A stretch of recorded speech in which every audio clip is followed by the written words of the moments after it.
Ah, Samuel, ça, c'est ce qu'on appelle un coup sous la ceinture. Ça, c'est ce qu'on appelle un coup sous la ceinture. Tu as joué mauvais jeu. Tu as joué mauvais jeu. Tu as brisé tous les codes de la famille. Tu as joué mauvais jeu. Tu as même essayé de m'humilier. Tu as même essayé de m'humilier. C'est pas normal. C'est pas normal. Quand je te fais un reproche, Samuel, c'est pour que tu t'améliores.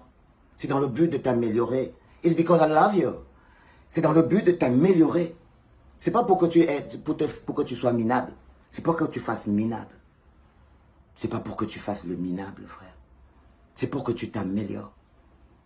Vous voyez, il y a quand même quelque chose qui est clair, c'est que tu as répondu à beaucoup de questions. Et ça, j'ai beaucoup aimé. Et ça, j'ai beaucoup aimé. Tu as répondu à beaucoup de questions. Déjà, tu as répondu aux gens qui disaient, ah ouais, est-ce que Valsero, il parle d'Eto? Est-ce que Eto te connaît même? Est-ce que Eto, t'as même déjà vu? Est-ce que Eto, patati, patata, en dit 2 ans? 2 ans de farotage? 2 ans de farotage, vous dites que, oh, est-ce qu'il te connaît? Donc, au moins, tu as rassuré tout le monde là-dessus. Il y a des gens qui disaient aussi, il parle, et tout ne répond pas. Est-ce que Eto va même te répondre un jour? Est-ce que Eto écoute même tes bêtises là? Vous comprenez dans les enfants que tout le monde dort à la clinique. Tout le monde dort à la clinique. Personne ne passe toute une journée sans faire un tour à la clinique. Que ce soit en faux profil, que ce soit en masqué. Ok? Ça, c'est très important à comprendre. Mais on ne parle pas quand même de 5 francs, hein, les gars. Soyez sérieux. Soyez intéressants parce que l'information est importante. On parle de 78 600 000 francs, les enfants. Hey! On n'est pas en train de parler de 5 francs, hein? Vous, les gens qui parlent tous les 2 à 5, là, on n'est pas en train de parler de 5 francs. On est en train de parler du bon argent et du vrai argent. 78 600 000 francs, les enfants. Et le journaliste ne lui demande pas que, Mola, tu donnais l'argent là au Mola, là, pourquoi? Le journaliste ne lui demande pas que, frère, 5 000 € par mois, fois 12, c'est quoi? C'était ta femme? C'était ton ami? C'était qui? C'était quoi pour toi? Tu voulais le vendre aux femmes là? Je ne sais pas. Parce qu'il y a quand même, vous devez quand même rester un peu logique. On est en train de parler d'une histoire très très intéressante, mais de beaucoup d'argent. Ok? Ça c'est très important. Je suis un peu gêné que le journaliste ne lui ait pas posé la question. Mais il y a une chose que vous devez comprendre, les enfants, et qui est important. Avant qu'on entre sur les détails de pinaillement, et qui est important, c'est que papa coûte cher. C'est que papa coûte cher. Ça veut dire que si papa avait un prix 7 millions 660, machin, truc, tout ça là, ce n'est pas suffisant. Ça veut dire que ce n'est pas suffisant. Ce qu'il vous a dit dans cette capsule, c'est que papa est incorruptible. Est-ce que je veux dire? Prenez toujours des leçons. Ne vous énervez pas. Vous ne prenez pas la tête. On dit que quand le changement est inéluctable, même les actes de conservation les plus durs deviennent des actes de changement. Ce qu'il vient de faire Samuel, en essayant de m'humilier, vous voyez, c'est qu'il a fait un acte de conservation. Mais pour moi, c'est un acte de changement. Parce que c'est un acte de vérité qui permet de mettre certaines vérités sur la table. C'est un acte de vérité qui permet de mettre certaines vérités sur la table. C'est que, voilà, il y a des gens qui n'ont pas de prix. Il y a des gens qui n'ont pas de prix. Si c'était vrai, évidemment. Mais je ne veux pas me mettre sur le débat de si c'était vrai. La question que vous devez poser à Samuel, c'est pourquoi il a donné tout cet argent. Mais toi, Samuel, tu t'es mis dans les problèmes parce que tu sais toi-même que si moi je dis maintenant pourquoi tu as dû donner cet argent, si tu l'avais donné, toi tu vas avoir des problèmes. Tu sais que tu vas avoir des problèmes. Donc je me suis rendu compte que tu te mets même dans une zone d'inconfort. Parce que si le journaliste te demandait que tu lui as donné tout cet argent, ce milliard de francs là, tu lui as donné ça dans le cadre de quoi? C'était quoi? Vous étiez en affaires, vous étiez des amis, c'était quoi? Tu vas lui justifier ça comment, frère? Tu vas lui justifier ça comment? S'il te demande ça et que tu dois te dire la réponse, tu vas aller en prison. Tu vas aller en prison, frère. Donc, je trouve personnellement que tu as encore perdu le contrôle. Tu étais très énervé. Tu étais très énervé. Parce que tu es parti à la FECA Foot. Tu es parti à la télévision pour faire le bilan de tes 300 jours de la FECAFOOT. Et tout ce qu'on a retenu de ton passage, c'est que j'ai donné 5 000 € à Valsero Foire. Personne ne sait ce que tu veux. C'est ça que tu voulais aller leur dire. Tu te rends compte que de toute ton interview, c'est tout ce qu'on a retenu. Et ça ne te dérange pas. Tu avais des choses à expliquer, tu voulais expliquer des choses. Tu voulais dire des choses, répondre à des questions. Éclairer l'opinion publique. Et qu'est-ce qu'on te fait comme rendu derrière? Un buzz. Un buzz. Mais ce que tu as réussi quand même à dire aux gens, c'est que vous voyez, vous les enfants, là, vous les étaux-moutons, là, vous voyez donc que le patron est 1 milliard jusqu'à là. Ça ne suffit pas. Lui, vous seulement pour qu'il vous salue, vous êtes prêt à vous coucher par terre. C'est-à-dire que si c'était quelqu'un d'entre vous, là, pour 500 €, le gars devient fou. Pour 1000 francs, le gars devient fou. Vous êtes capable de tous devenir fous. Non, il vous a expliqué juste que le mec, il est incorruptible. Dans le monde, il y a deux mondes. Il y a le monde des grandes personnes et le monde des petites personnes. Dans le monde des petites personnes, ils appelleraient ça l'ingratitude. Quel ingrat. Quand quelqu'un te donne quelque chose, ta vie lui appartient. Quand quelqu'un t'aide dans ta vie, ton âme lui appartient. Quand quelqu'un... C'est pour ça que vous êtes tous achetés au Cameroun. C'est pour ça que vous êtes tous achetés au Cameroun. Quand tu rêves que quelqu'un va te donner quelque chose, tu deviens son esclave. Tu deviens son obligé. Tu n'as plus ta propre conscience, tu n'as plus de personnalité, tu n'as plus de dignité. Tu n'as plus rien. Il a acheté ton âme. Je vous ai toujours dit de faire attention à la générosité du diable. La générosité du diable a un seul objectif, c'est vous acheter votre âme. Vous achetez votre liberté de penser. Et quand le diable se rend compte qu'il n'a pas réussi à acheter votre âme, il s'énerve. Parce que votre âme coûte moins cher. C'est pour ça qu'il achète. C'est parce que votre âme coûte moins cher. C'est pour ça qu'il achète. Dans le monde des petites personnes, vous appellerez ça l'ingratitude. Dans le monde des grandes personnes, on appelle ça la rectitude. Être incorruptible. Avoir des valeurs. Être droit. S'il avait dit que Valsero était venu chez moi, il est entré, il a volé mes chaussures, il est parti avec, j'aurais compris.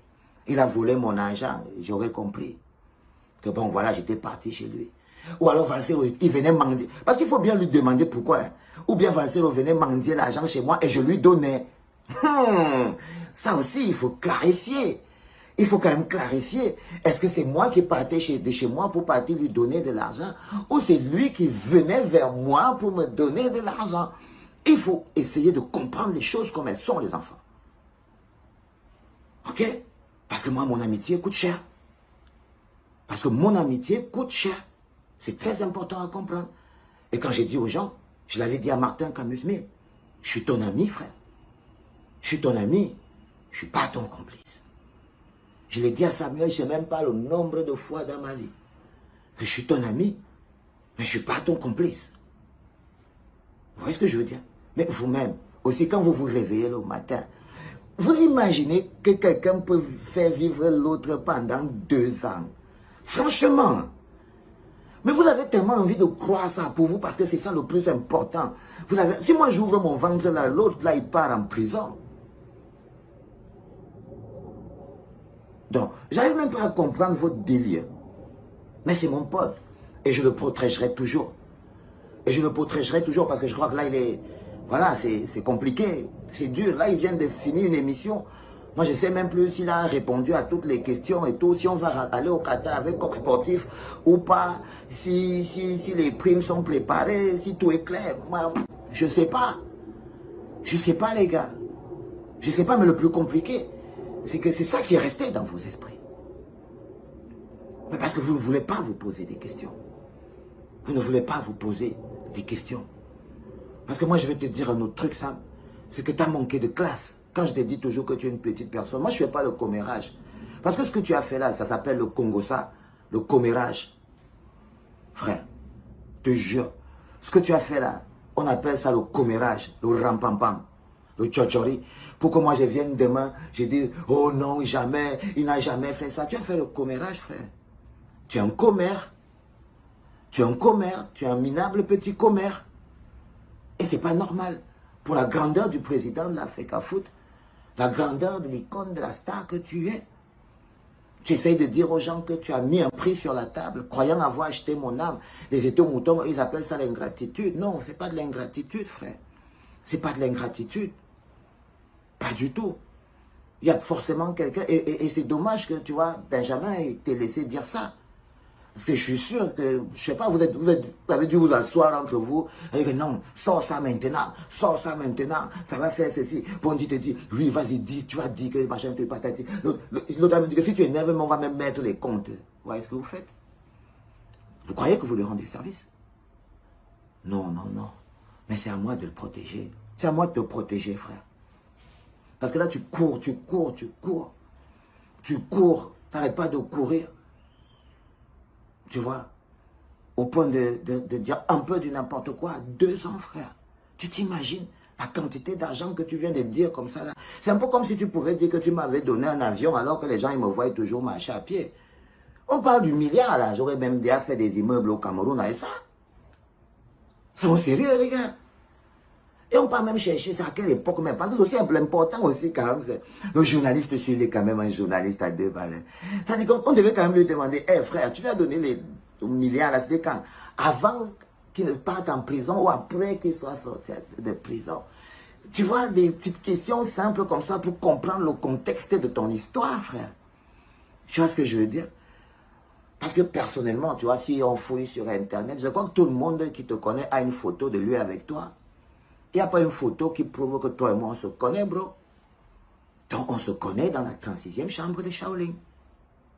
Et là, tu as perdu le contrôle. Totalement. Moi, je pense que tu t'es pissé dessus. Les éthiomoutons pensent que tu as prouvé que tu es généreux et que moi, je suis ingrat. Tout ça. Mais non, frère. Je suis désolé, tu as été minable. Tu n'as pas été grand du tout. C'est un peu gênant parce que quand je te fais des critiques, c'est pour que tu grandisses. C'est pas pour que tu te fasses minable. Tu vois, c'est pour que tu aies toujours de la hauteur et tout, mais c'est comme si on t'a attaché une enclume sur le pied et cette enclume te tire vers le bas et te tire vers le bas. Et tu vois, tu crois que tu peux mettre sur la balance, je sais même pas quoi, mon intégrité, ma dignité, quoi, je sais pas. Non, frère, laisse mon intégrité et ma dignité tranquille, t'as un boulot à faire. Fais le bien. Fais le bien. Et là, ce boulot est en train de te dépasser. Ok? C'est ça le problème. Il est plus grand que toi. C'est un boulot qui demande beaucoup de grandeur. Et là, tu n'as pas encore réussi à avoir la grandeur qu'il faut. C'est tout ce que je peux te dire. Pour le reste, ton histoire de 2 millions, patati patata, je suis désolé, frère. Je suis désolé. Je t'avais pas vendu mon âme. Ça, c'est d'un. Ton histoire de je sais pas moi, 2 ans de 5 000 euros, ce qui fait pratiquement francs quand même, mine de rien. Hein? C'est pas rien, les gars. Mine de rien, ça fait beaucoup d'argent. Je sais pas dans quelle planète tu étais, mais bon, bref. Je crois que on dit que si tu veux dire un mensonge, cache-le dans une moitié de vérité. C'est-à-dire que le bon mensonge doit être enveloppé dans une moitié de vérité. Ben voilà, allez frère, tu as du boulot, ça va, fais ce que tu as à faire. Bonne Coupe du Monde, c'était Papa.